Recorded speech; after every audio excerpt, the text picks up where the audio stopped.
Let me ask you a question. Does stress keep you awake at night? Do you ever find that when you go to sleep that your mind just won't shut off? Or maybe you fall asleep and you wake up in the middle of the night and your mind won't shut off then. Well, I'd like to share with you 3 tips that I used to teach my patients in the hospital for how you can deal with that. The first tip is if you wake up in the middle of the night, don't look at your clock, all right? If you happen to have one, if you're using your phone, make sure that it's turned upside down because the minute your brain sees the clock, even if you're going to sleep, right? And you've been laying there for a little while, don't look at the clock. You know what? Get up, all right? If you've just laid down and you can't fall asleep, well, that's tip number 2. So, first tip is do not look at the clock because the minute you look at the clock, your brain goes on alert and it says, it's 3 o'clock in the morning. I have to get up in an hour or 2 hours, or I've been laying here for an hour or 2 hours. All right. So that's tip number 1. Don't look at the clock.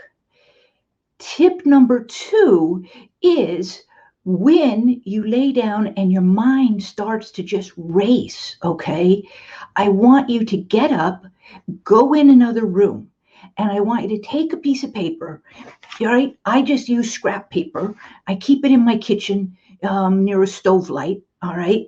Go, just write, start writing. Just say, Carol told me to start writing this. Just write, do not read what you wrote, and then go back and lay down. Now, here's the reason why you don't want to read what you wrote. When we write, we release it, right? It's like creating a release valve. So we let out all of the stuff going on in our mind. And maybe it's from your day, right? And you're thinking about things that went on during that day. Or maybe you're worrying about tomorrow or the next day. So you get up, you go in another room, take a piece of paper, just write down, don't read it, turn it upside down, and go back and lay down. Now, you might need to repeat this a couple times because what happens is our emotion and our stress just builds and builds and builds. And so you might write one time and it gets it down to here, but you might need to write again and then it gets it down to there. All right. The most I've ever done is 3 times. And then I was just able to go back to sleep. Now, here's the most wonderful thing. If it's things you don't want to forget, so let's say you're laying in bed, you're thinking of a question, that might be good for your family member or friend to ask their doctor.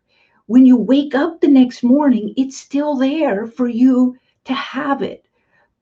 If you don't need it, just destroy it without reading it. But if it's something that you wanted to remember, then you have it to use. Make sense? And you can't do this in your room where you sleep, okay? And you can't use your phone. It actually has to be writing. Now, here's the good news. If you're not a writer, are you a doodler? All right?